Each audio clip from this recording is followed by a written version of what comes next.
There's so many great long-range options in Warzone right now, regardless if you prefer Caldera or Rebirth Island. There's actually so many that I ended up finding out that slip under the radar just that haven't been touched in a while that I highly recommend you try. And as you can see, I started adding weapons and I added more weapons and then more weapons, and I even suggested on Twitter, hey, what are some weapons you think I left off the list? And then I decided to include those weapons. You end up with a long list of weapons that are very viable in Rebirth Island or Caldera, or a combination of both. Not necessarily the best optimal option in every scenario, but you end up with a lot of great options. So right now, if you've missed out on one of your favorite guns that you just haven't touched in a while, right now is a very good opportunity to maybe go back to it and try it, or maybe experiment with some of the other options that kind of have slipped under the radar if you haven't tried them in a bit. So an example of this is, you can see the TTKs right here in green usually is going to be highlighted by a good thing, and as it goes to red, that's usually not so favorable. And you can see that they are slightly different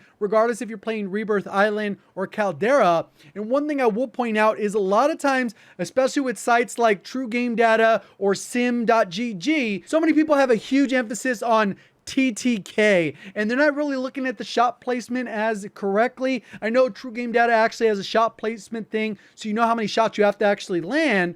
But a lot of people will quote specific TTKs with the assumption that you're landing 100% to the chest, when we know in reality, factually, that is not the case. You normally get some limb shots in there, a couple stomach shots, maybe a headshot on occasion, and you get these statistical TTKs where more often than not, these are the numbers you're going to get. And that's kind of what I've gone with. More than likely, you will get these TTKs.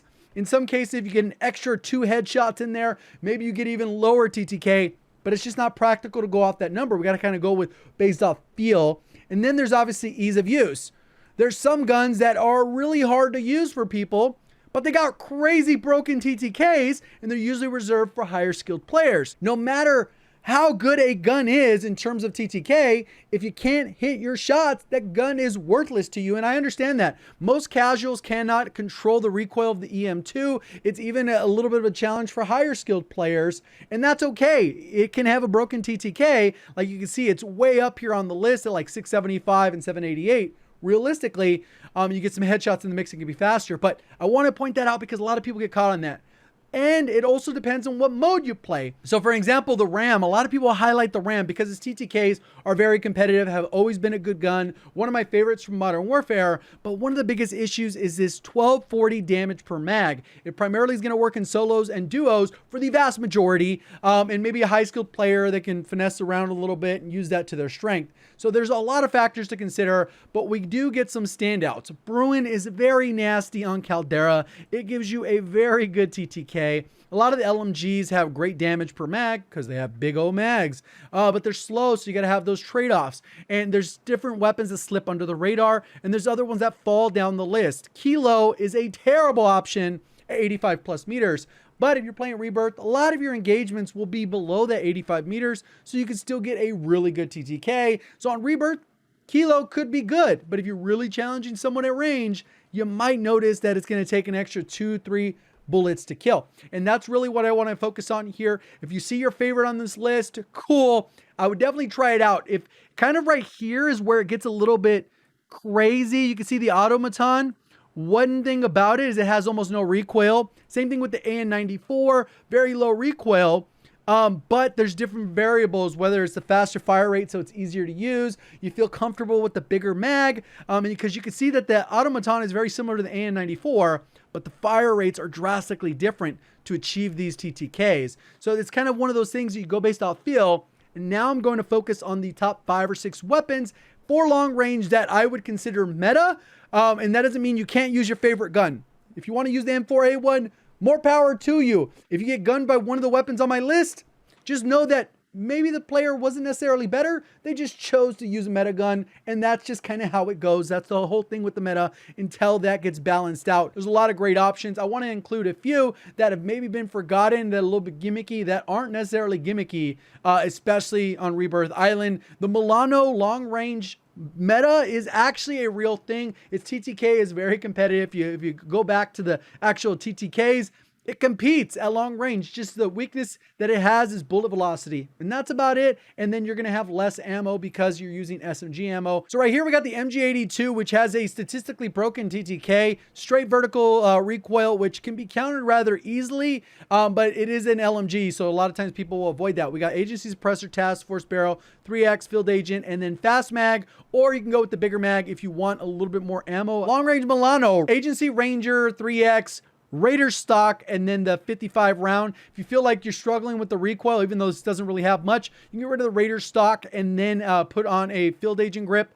The thing with this though is it does have crazy mobility, good aim down sight, so it actually makes up for a lot of those differences of a long range weapon, that you could still use this pretty close if your centering's pretty good on where a target's going to be. 5 through 6, I think the Vargo is very good. Like when it first came out, like I said, it's kind of like a hybrid between an AK-47 and XM4, which are both very good options. So this one kind of bends in. A lot of people forgot about it just because it's kind of like a pain to unlock weapon sometimes.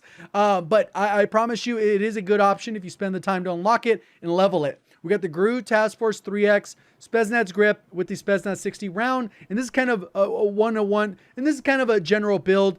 Obviously, there are great other builds. If you want to go with the smaller mag, maybe you want a faster reload, smaller game mode, you go with the 45, you'll improve ADS, reload, all those types of things. And then we got the BREN, which kind of still been meta for a while. I think this one will get a little bit of a hard nerf in this next season. So if you haven't leveled it, I probably wouldn't worry about it. But if you already have it leveled, you already kind of know how broken it is. Mercury, 775 meter scepter. We got the 3 to 6x optic with the Hawkinson, tight grip, on hand for the faster aim down sight, polymer grip, 40 round mag, lengthen, and then hand stop. That brings us to the third and fourth, AUTOMATON. Even though it is way down there on the TTK charts, a lot of people would be like, oh my God, it's complete garbage. The reality is that the average player that has almost no recoil control can shoot the AUTOMATON straight. And that's one of the benefits of it. Pretty much anyone can use it, no matter your skill level. And it has a relatively the theoretical TTK, which is that number assumes 100% accuracy, is pretty close to what you experience in game because you don't miss a lot. Versus some of the other ones that have faster TTKs, there's an expectation that you'll probably miss and that these TTKs will probably land around the same spot depending on skill level. So that's where it still fits in, even though its TTK is really nothing special, and you'll likely get gunned by a good player that is hitting their shots. So we got the MX silencer, the 600mm, 3 to 6x, Anastasia padded, tight grip, on hand, polymer, the 75 round drum with lengthen, and then hand stop. And one of the guns that I've talked about for several months that really hasn't been touched, and even when it does get touched, it doesn't break the gun. We got the C58 with the Agency, Task Force 3X, Field Agent, and 45 round drum. And a lot of the Cold War guns, they kind of follow the exact same meta build, same as the Modern Warfare ones. And Vanguard, it's pretty much the same thing as well, and then just falling in with different names for those attachments, but you're essentially looking for the same thing. And then number 1 and 2, I think this was pretty evident in the recent tournaments that they've had on Caldera and Rebirth Island, that the XM4 is probably one of the easiest, most versatile weapons to use as a whole. Obviously, for some people, the recoil kicks a little bit too much. If you're struggling with recoil, check out my video from a couple of days ago, explained basically to have no recoil on weapons like the XM4 that have very linear recoil patterns. But that build is going to be the Agency Task Force 3X, Field Agent grip, and 60 round mag. Some people like faster mobility, so go to 45.